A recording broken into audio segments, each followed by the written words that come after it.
Sa ngalan ng Ama, ng Anak at ng Espiritu Santo. Amen. Ang pagpapala ng ating Panginoong Hesukristo, ang kagandahang loob ng Ama, at ang pag-ibig ng banal na Espiritu naway laging sumainyo. At sumaiyo rin. Sa ating Ebanghelyo, ang mga alagad ni Juan ay nagtungo kay Jesus, at si Jesus ay nagtanong sa kanila, ano ang hinahanap ninyo? Maganda po sa pasimula ng banal na pagdiriwang, ito rin ang tinatanong sa atin ni Jesus. Sa tagpo at yugto ng ating buhay at sa kwento at kasaysayan ng ating mga karanasan, ano ba ang hinahanap natin? And God is inviting us to get in touch on the deepest recesses of our hearts, that hopefully we could find within us our longing and desire to be with our God. Kaya sa harapan ng Diyos, sakuin natin ang ating pagiging di karapat-dapat sa banal na piging at patuloy nating matuklasan ang tunay na hinahanap natin. Walang iba kundi makapanahan sa piling ng Diyos sa paghingi natin sa Kanya ng kapatawaran. Ating sambitin, Inaamin ko sa makapangyarihan Diyos at sa inyo mga kapatid, na lubha kong nagkasala sa isip, sa salita at sa gawa, at sa aking pagkukulang. Kaya isinasamo ko sa mahal na Birhen Maria, sa lahat ng mga anghel at ng mga banal, at sa inyo mga kapatid, na ako'y panalangin sa Panginoon ating Diyos. Kaawa-nawa tayo na makapangyarihang Diyos, patawarin tayo sa ating mga kasalanan, at patnubayan tayo tungo sa buhay na walang hanggan. Amen. Panginoon, kaawaan mo kami. Panginoon, kaawaan mo kami. Kristo, kaawaan mo kami. Kristo, kaawaan mo kami. Panginoon, kaawaan mo kami. Panginoon, kaawaan mo kami.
Manalangin tayo. Ama naming makapangyarihan ng langit at lupa ay iyong pinagmamahalaan. Dinggin mo ang pagluhog ng iyong sambayanan at pagkalooban mo kami ng kapayapaan araw-araw. Sa pamagitan ng Jesucristo kasama ng Espiritu Santo, magpa sa walang hanggan. Amen. Pakinggan po natin ang salita ng Diyos mula sa unang aklat ni Samuel. Noong mga araw na iyon, si Samuel ay natutulog sa templo sa may kaba ng tipan. Na magmamadaling araw na, siya ay tinawag ng Panginoon, Samuel, Samuel. Po, sagot niya. Patakbo siyang lumapit kay Eli at sinabi, "Bakit po?" Sinabi ni Eli, "Hindi kita tinatawag. Mahiga ka na uli." Nagbalik nga siya sa kanyang higaan. Tinawag siya uli ng Panginoon. Bumangon siya, lumapit kay Eli at tinanong, "Tinatawag po ba ninyo ako?" Sinabi ni Eli, "Hindi kita tinatawag, anak. Mahiga ka na uli." Hindi pa kilala ni Samuel ang Panginoon sapagkat hindi pa siya kinakausap nito. Sa ikatlong beses na tawagin siya, lumapit uli siya kay Eli at sinabi, "Narinig ko pong tinawag ninyo ako." Naisip ni Eli na ang Panginoon ang tumatawag kay Samuel. Kaya sinabi niya, "Sige, mahiga ka uli. Kapag narinig mo pang tinawag ka, ganito ang sabihin mo, 'Magsalita po kayo, Panginoon, nakikinig po ang inyong lingkod.'" At muling nahiga si Samuel. Ang Panginoon ay lumapit kay Samuel at tinawag ito. Sumagot si Samuel, "Magsalita po kayo, nakikinig po ang inyong lingkod." Habang lumalaki si Samuel, patuloy siyang pinapatnubayan ng Panginoon at nagkakatotoo ang lahat ng sinabi niya. Ang salita ng Diyos. Salamat sa Diyos. Handa akong naririto upang sundin ang loob mo. Handa akong naririto upang sundin ang loob mo. Ako ay naghintay sa aking Panginoon at dininig niya ang aking pagtaghoy. Tinuruan niya ako pagkatapos ng bagong awiting pampuri sa Diyos. Handa akong naririto upang sundin ang loob mo. Ang mga paghandog, pati mga hain, at ang mga hayop na handang sunugin, hindi mo naibig sa dambana dalhin, upang yaong salay iyong patawarin. Sa halip, ang iyong kaloob sa akin ay ang pandinig ko upang ika'y dinggin. Handa akong naririto upang sundin ang loob mo. Kaya ang tugon ko, ako'y naririto, nasa kautusan ang mga turo mo. Ang nais kong sundi iyong kalooban, aking itatago sa puso ang aral. Handa akong naririto upang sundin ang loob mo. Ang pagliligtas mo ay aking inihayag, saan man magtipon ng iyong mga anak, di ako titigil ng pagpapahayag. Handa akong naririto upang sundin ang loob mo. Pakinggan po natin ang salita ng Diyos mula sa unang sulat ni Apostol San Pablo sa mga taga-Korinto. Mga kapatid, ang katawan ay hindi para sa pakikiapid, kundi para sa Panginoon. At ang Panginoon naman ay sa katawan. Muling binubuhay ng Diyos ang Panginoong Hesus, at tayo may muling bubuhayin sa pamamagitan ng kanyang kapangyarihan. Hindi ba ninyo alam na kayo'y mga bahagi ng katawan ni Kristo? Ang nakikipag-isa sa Panginoon ay kaisa niya sa Espiritu. Huwag kayong makikiapid sa alinmang ibang kasalanan na ginagawa ng tao. Iba ang napipinsala, ngunit sa pakikiapid, sariling katawan ang kanyang pinipinsala. Hindi ba ninyo alam na ang inyong katawan ay templo ng Espiritu Santo na nasa inyo at tinatanggap ninyo mula sa Diyos? Ang inyong katawan ay hindi talagang inyo, kundi sa Diyos. Binili niya kayo sa malaking halaga, kaya't gamitin ninyo ang inyong katawan upang maparangalan ang Diyos. Ang salita ng Diyos. Salamat sa Diyos.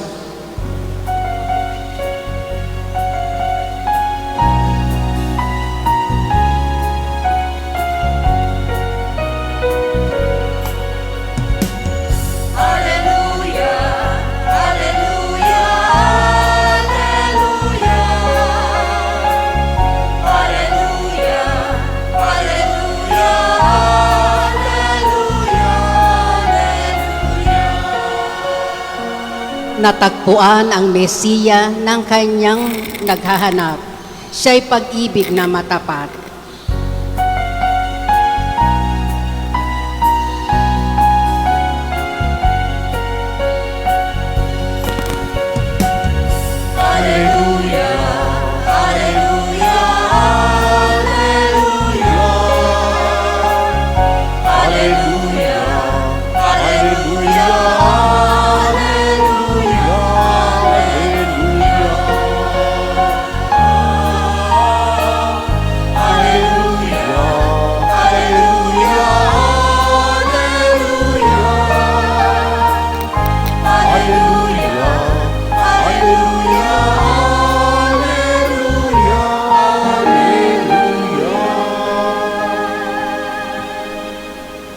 Sumainyo ang Panginoon. At sumaiyo rin. Ang pagpapahayag ng mabuting balita ng Panginoon ayon kay San Juan. Papuri sa iyo, Panginoon.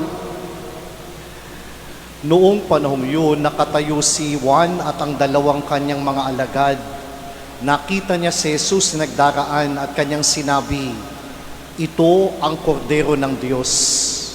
Narinig ng dalawang alagad ang sinabi niya at sumunod sila kay Jesus. Lumingon si Jesus at nang makitang sumusunod sila, ay kanyang tinanong, "Ano ang hinahanap ninyo?" Sumagot sila, "Saan po kayo nakatira, Rabay?" Ang kahulugan ng salitang ito'y guro. "Hali kayo at tingnan ninyo," ani Jesus. Sumama sila at nakita nila ang kanyang tinitirhan at tumuloy sila roon ng araw na yaon, no'y mag-iikap-apat na ng hapon. Ang isa sa dalawang nakarinig kay Juan ay sumunod kay Jesus, ay si Andres na kapatid ni Simon Pedro.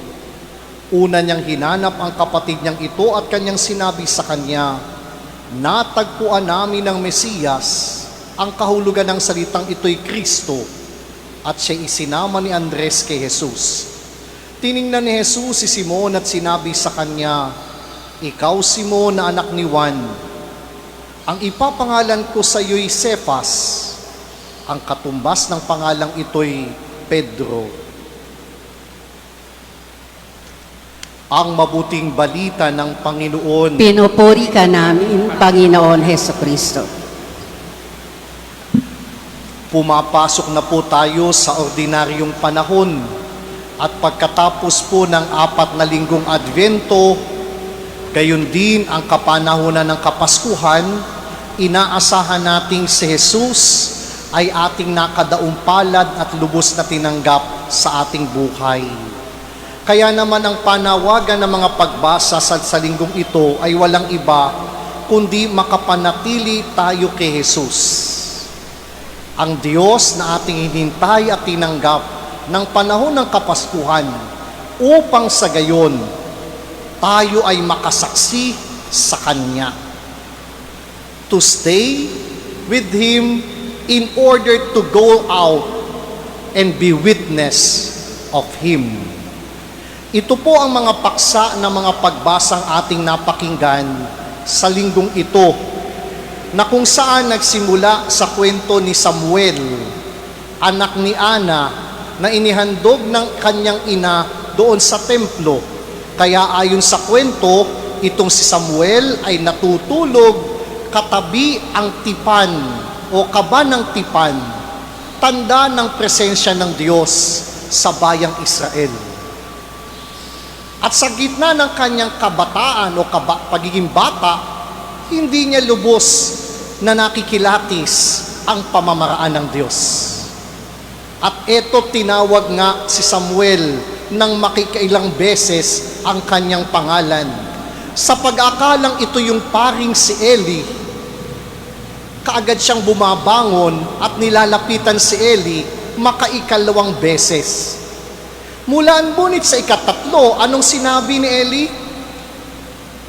"Kapag tumawag uli ang tinig na yan, sabihin mo sa kanya, magsalita ka, Panginoon, ang iyong lingkod ay nakikinig." At yun nga ang naganap. Sa pamagitan ng pagtawag ng tinig, "Samuel, Samuel." At anong sinagot ni Samuel? Magsalita ka, Panginoon, ang iyong lingkod ay nakikinig. Sa pamagitan ng pananatili ni Samuel sa pakikinig sa Diyos, hinirang siya ng Diyos para maging dakilang propeta upang ipahayag at ipangaral ang kalooban ng Diyos sa bayang Israel.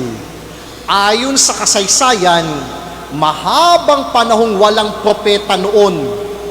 Kaya't ang pagdating ni Samuel bilang tagapagsalita ng Diyos ay isang tampok na pagkakataon, sapagkat sa mahabang panahon, walang propetang hinirang ang Diyos upang mangusap sa bayang Israel. Si Samuel nanatili sa Diyos, at sa kanyang pananatili, inudyukan siya ng Diyos na maging tagapagpahayag ng kanyang salita.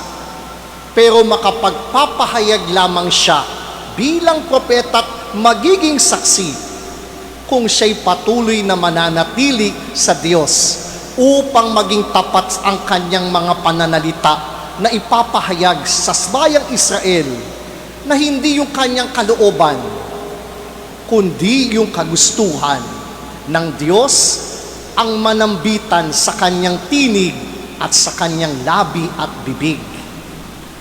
Tunay na sa pananatili ni Samuel sa Panginoon at pagtawag sa kanya, sa kanyang kagustuhang makinig sa katinig ng Diyos, higit na naging tapat siya para maging isang ganap na lingkod at tagapagpahayag ng Panginoon.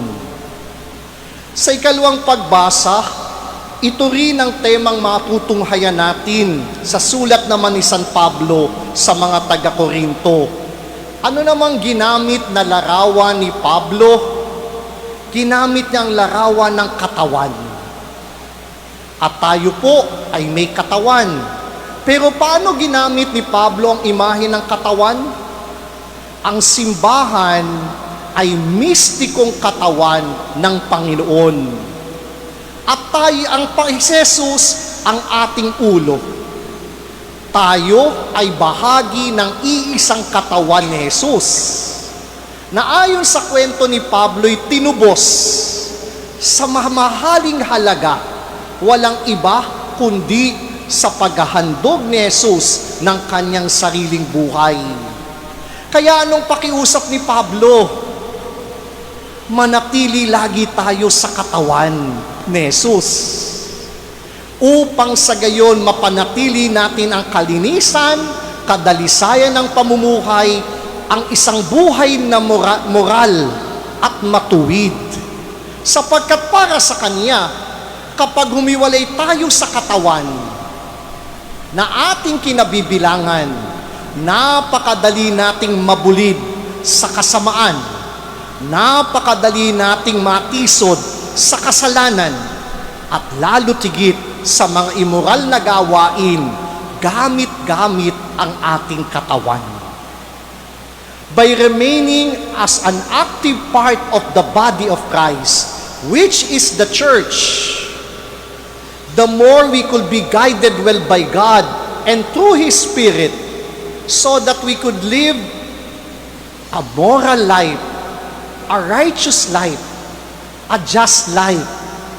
Because if we are apart from Him, the more we could fall into the trap of the temptation of the world that will lead us towards our sinfulness. Kaya yung malalayo sa Diyos, napakadaling mabulid sa kasalanan, napakadaling matukso ang kaisipan, at gayon din naman gumawa ng mga immoral na gawain gamit ang kanilang sariling katawan. Bakit? Sapagkat inaakala nila na ang kanilang katawan ay kanilang pag-aari.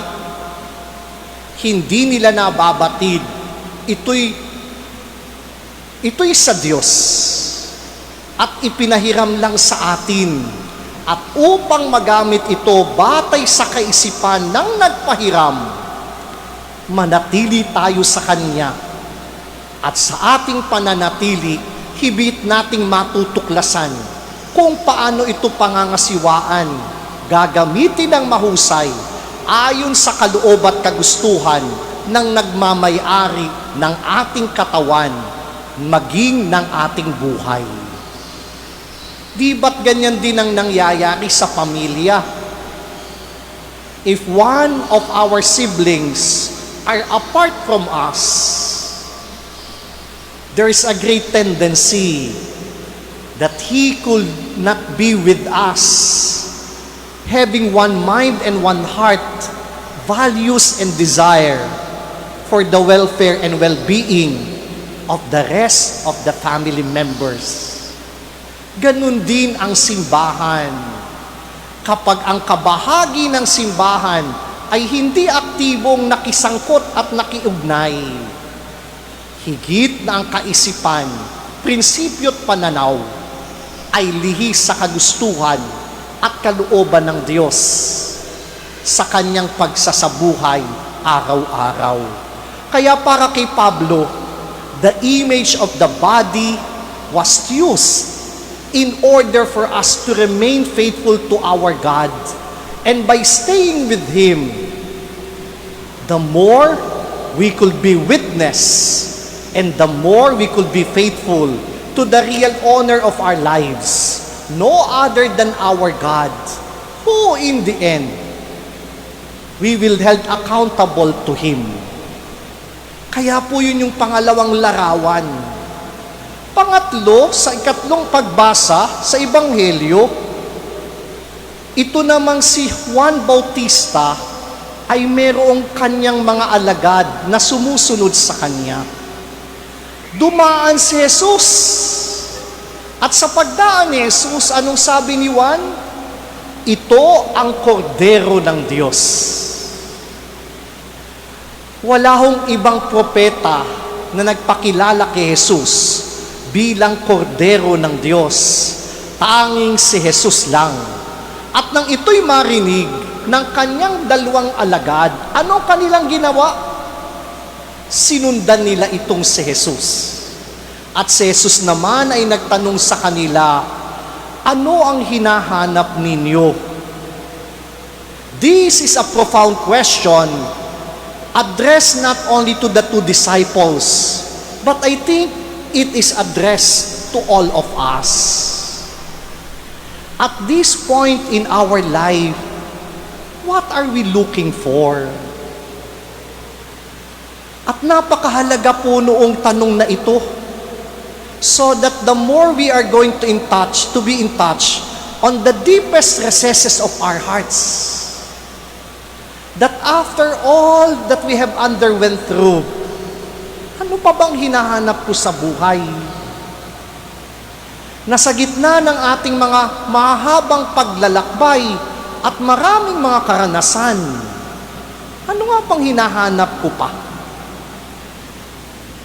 Kaya itong dalawang alagad, ano ang tugon sa kanya? Saan po kayo nakatira, Rabay? At ano namang tugon ni Jesus? Hali kayo, tingnan ninyo. Jesus did not qualify a particular address where He is staying and where He is living, but rather, He asked these two disciples to accompany Him in His mission. And by seeing His mission, the more these two disciples of John the Baptist are convinced that truly this is the Lamb of God that led Andrew, one of them, to call his brother Simon and to declare before him, we have found the Messiah who Moses are spoken about. Nakita namin siya. At anong ginawa? Inanyayahan niya si Simon palapit kay Jesus. At ito namang Jesus, sinabihan si Simon, mula ngayon, tatawagin ka ng Cephas. Look how the power of remaining and staying with Jesus could help us to be a conduit and a channel directing other people to God. Starting from Eli, second from St. Paul, third from John the Baptist, and fourth from Andrew. These are personalities mentioned in our Sunday liturgy, whose after remaining and staying with Jesus becomes an instrument in order for Jesus to be known by other people. Yun pala ang kahulugan ng pananatili kay Jesus. Not to create a fans club, not to be popular, not to create loyalty to themselves, but by staying with Jesus and remaining with Him, they are glad and happy directing other people to be closer to their God. At yun po ang bunga kung tunay na ang Diyos ang ating pinakikinggan. Yun ang bunga kung tunay na ang Diyos tayo'y nananatili sa Kanya. Hindi para tayo maging sikat at tanyag, hindi para magkulikha tayo ng mga grupo na tagasunod natin at magiging tapat sa atin. Tulad ni Juan Bautista, kaganapan ng kanyang pagiging alagad ni Jesus ay ituro ang kanyang mga alagad patungo kay Jesus at hindi sa Kanya. Nais ko pong alalahanin natin ngayon yung mga naging daan at instrumento ng ating buhay pananampalataya na naging Eli, naging Pablo, naging Juan Bautista, naging Andres, who become instrumental in our journey in this world, discovering God in our lives and allowing us to know Him more. And now, hopefully, just like them, we are becoming bearer of God, of other people, nearer to God, not on ourselves, but on God alone, so that other people may experience the same experience that we have underwent through, so that upon doing so, a lot of people will get to know Jesus the way we have known Him, and hopefully the more they will know Jesus in their personal life. Kaya po sa linggong ito, inaanyayahan tayo manatili kay Jesus, to stay and remain with Him. But upon remaining and staying does not mean we stop there. We need to be witnesses of what we have found. And that is no other than our Lord, bringing other people closer to Him. And the joy and gladness of our hearts is no other than when they become close to God more than on ourselves, because we have fulfilled our mission to bring other people closer to our God. At yun po sana, una, ang pasalamatan natin, yung mga taong hindi naging madamot na maging tulay para higit tayong mapalapit sa Diyos.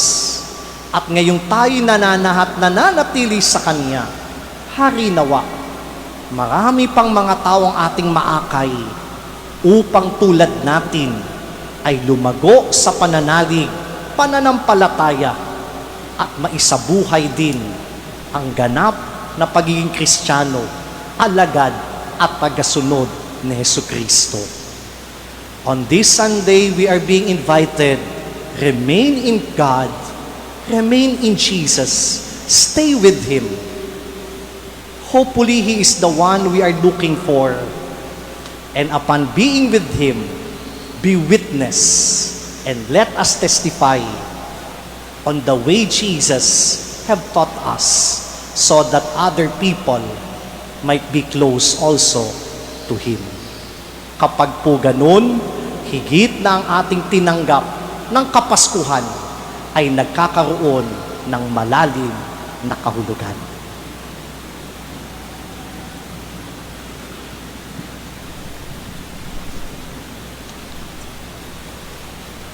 Tumayo po tayo at sariwain ang ating pananampalataya sa Diyos. Sumasampalataya ako sa Diyos sa mga makapangyarihan sa lahat na may gawa ng langit at lupa. Sumasampalataya ako kay Jesucristo, iisang anak ng Diyos, Panginoon natin lahat, na nagkatawang tao siya lalang Espiritu Santo, ipinanganak ni Santa Mariang Birhen, pinapakasakin ni Poncio Pilato, ipinako sa krus na matay at nilibing, nanaog sa kinaroroonan ng mga yumao, nang may 3 araw na buhay na maguli, umakyat sa langit, nalutlok sa kanan ng Diyos sa mga makapangyarihan sa lahat. Doon magmumula at paparito at huhukom sa nangabubuhay at namamatay na tao. Sumasampalataya naman ako sa Diyos Espiritu Santo, sa banal na simbahang katolika, sa kasamahan ng mga banal, sa kapatawaran ng mga kasalanan, sa pagkabuhay na muli at namamatay na tao, at sa buhay na walang hanggang. Amen. Manalangin tayo sa Ama na bigyan tayo ng lakas na tumugon at maging tapat na sa pagsunod sa Kanyang kagustuhan. Taimtim tayong manalangin. Panginoon, dinggin mo ang aming panalangin. Panginoon, dinggin mo ang aming panalangin. Patuloy nawang tumugon ang Santo Papa, mga obispo, mga pari at mga reliyoso sa tawag ng Diyos at maging halimbawa nawa sila sa mga kabataan na nagnanais sumunod sa yapak ni Kristo.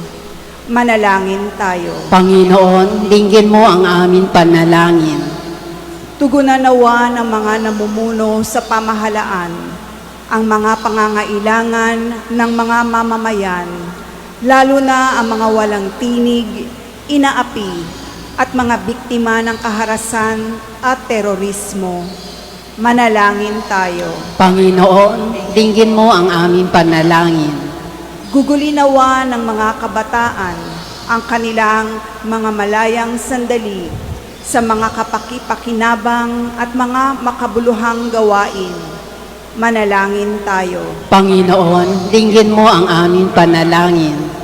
Makatagpo nawa ng lakas at pag-asa kay Kristo ang mga nagdadalamhati, mga dukha, mga may sakit at may kapansanan, at ang iba pang mga nagdurusa. Manalangin tayo. Panginoon, dinggin mo ang aming panalangin. Naway makatugon tayo sa pagtawag ng Diyos sa atin upang maging mga tagapangasiwa ng Kanyang sangnilikha sa pamamagitan ng ating mga konkretong hakbang sa pangangalaga ng ating kalikasan. Manalangin tayo. Panginoon, dinggin mo ang aming panalangin. Sa katahimikan, ipaubayan natin sa Diyos ang iba pa nating mga kahilingan. Lalo tigit ang pagpapasalamat sa mga naging kasangkapan ng Diyos para higit tayong mapalapit sa Kanya. Ito may ating mga magulang, mga guro, kaibigan, mga pari o reliyoso at reliyosa. Pasalamatan natin sila sapagkat sila'y naging Juan Bautista at Eli ng ating buhay upang masumpungan natin si Jesus. Nabaybigyan natin ito ng katarungan sa pag-aakay din at paglalapit sa Diyos ng maraming mga taong hindi pa sa Kanya lubos na tumatanggap at nakakakilala.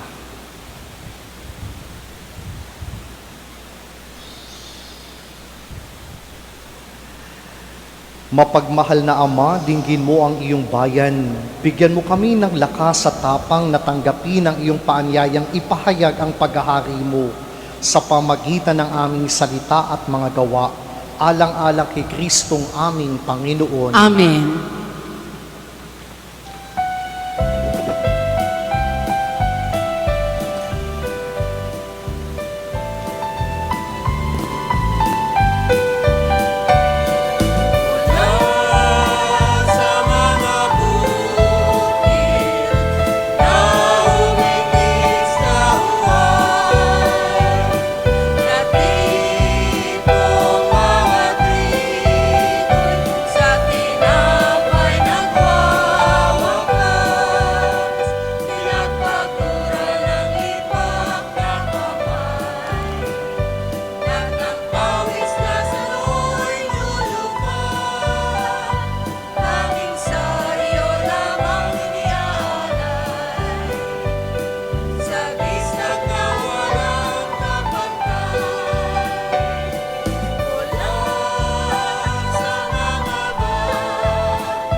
Manalangin kayo mga kapatid upang itong ating paghahain, kalakipang ating mga kahilingan, ay maging kalugod-lugod sa Diyos amang makapangyarihan. Tanggapin nawa ng Panginoon itong paghahain sa iyong mga kamay, sa kapurihan niya at karangalan, sa ating kapakinabangan, at sa buong sambayanan ng banal.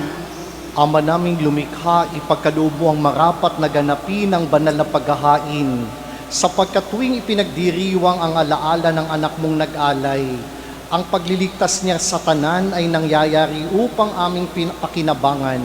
Sa pamagitan niya kasama ng Espiritu Santo, magpasawalang hanggan. Amen. Sumainyo ang Panginoon. At sumaiyo rin. Itaas sa Diyos ang inyong puso at diwa. Itinaas na namin sa Panginoon. Pasalamatan natin ang Panginoong ating Diyos. Marapat na siya'y pasalamatan.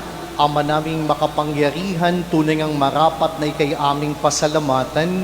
Nasa iyo ang aming buhay, pagkilos at pag-iral. Sa pamumuhay namin araw-araw, tinatamasa namin ang iyong pagmamahal. Sa pag-ibig mong ipinulas ang katauhan ng Espiritu Santo'y unang aning bigay ng anak mong naglagak sa amin ng katiyakang nakalang mabuhay kami sa piling mo kailanman. Kaya kaisa ng mga anghel nagsisiawit ng papuri sa iyo. Nang walang humpay sa kalangitan, kami nagbubuni sa iyong kadakilaan.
Ama naming banal, ikaw ang bukal ng tanang kabanalan, kahit sa pamagitan ng iyong Espiritu.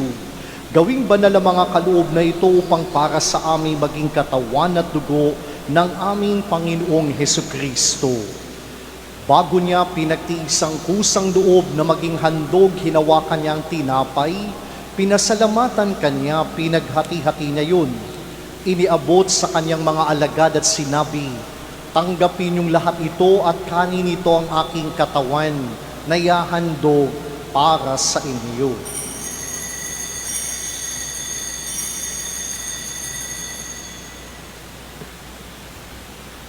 Gayun din naman nung matapos ang hapunan ni hinawakan niya ang kalis, muli kanyang pinasalamatan, iniabot niya ang kalis sa kanyang mga alagad at sinabi, tanggapin niyong lahat ito at inumin ito ang kalis ng aking dugo, ng bago at walang hanggang tipan.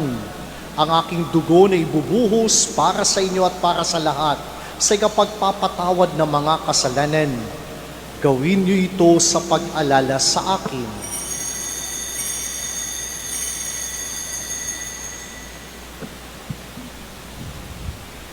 Ipagbunyi natin ang misteryo ng pananampalataya.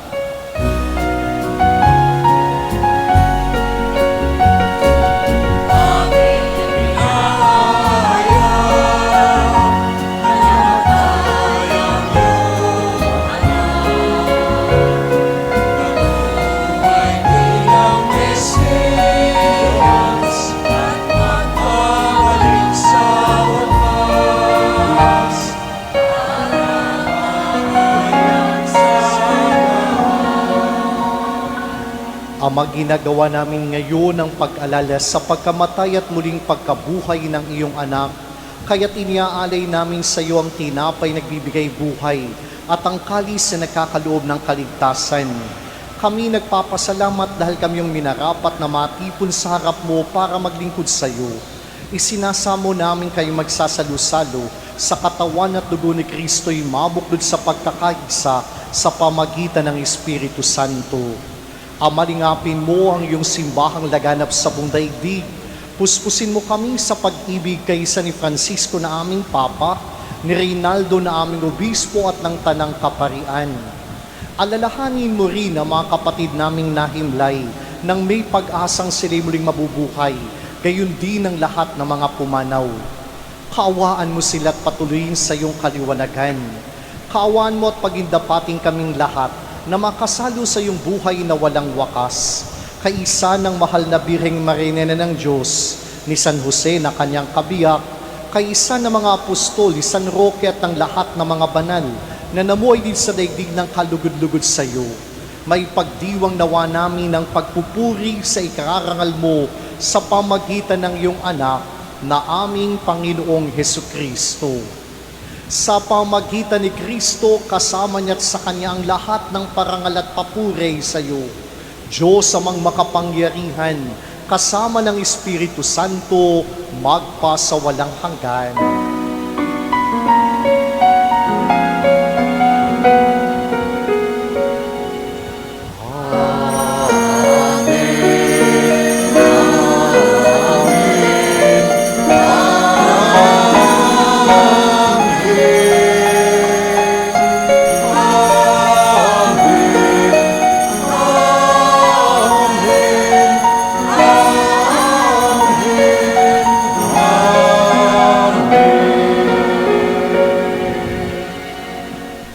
Dumulog tayo sa Ama sa panalangin tinuro sa atin ni Jesus. Ama namin, sumasalangit ka, sambahin ang ngalan mo, mapasa amin ang kaharian mo,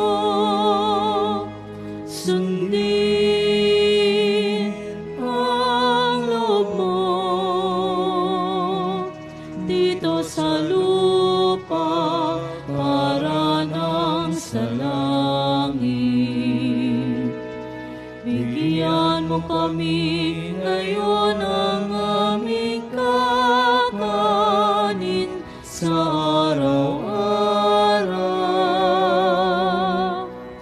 At patawarin mo kami sa aming mga sala para ng pagpapatawad namin sa nagkakasala sa amin. At huwag mo kaming ipahintulot sa tukso, at iadya mo kami sa lahat ng masama. Hiniling namin kami adya sa lahat ng masama, pagkalooban ng kapayapaan araw-araw. Iligtas sa kasalan at ilayo sa lahat ng kapahamakan. Samantalang aming pinananabikan ng dakilang araw ng pagpapahayag ng tagapagligtas naming si Jesucristo.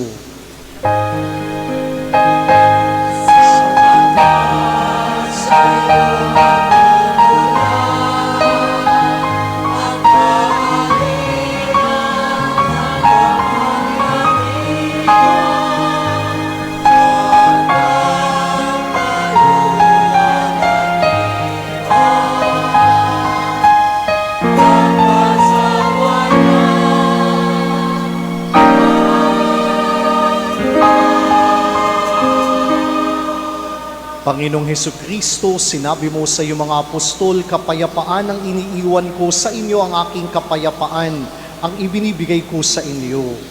Tunghayan mo ang aming pananampalataya, wag ang aming mga pagkakasala.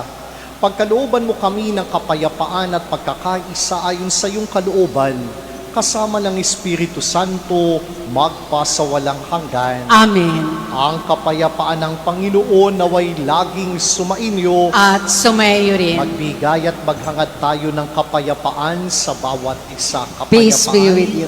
Kapayapaan.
Narito si Jesus, ang kordero ng Diyos. Itinaya niya ang kanyang buong buhay para sa ating katubusan. Mapapalad tayong inaanyayahan sa kanyang piging. Panginoon, hindi ako karapat-dapat na magpatuloy sa iyo, ngunit sa isang salita mo lamang ay gagaling na ako.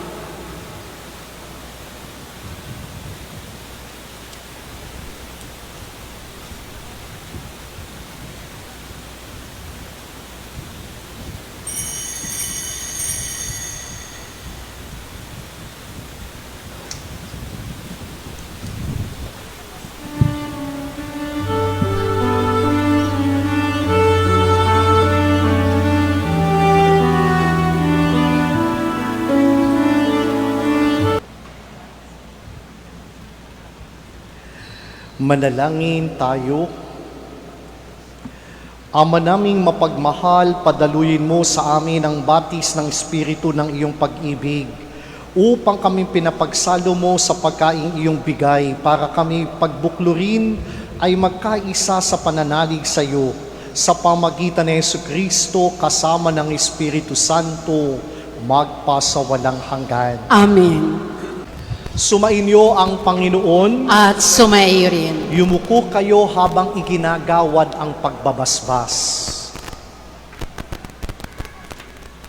Ama naming mapagpala ang mga nakikiusap na makapagmalaging tapat sa iyo ay manatili nawang nananalig sa iyong pag-ibig at nagpapalaganap nito sa kapwa-tao sa daigdig. Sa pamagitan ni Jesucristo kasama ng Espiritu Santo magpasawalang hanggan. Amen. At ang pagpapala ng makapangyarihang Diyos Ama, Anak at Espiritu Santo'y manaog nawa at mamalagi sa inyo magpasawalang hanggan. Amen. Naihandog na natin ang hapag ng Eucharistia, humayo kayo't manatili at magpatotoo sa inyong Panginoong Diyos. Salamat sa Diyos.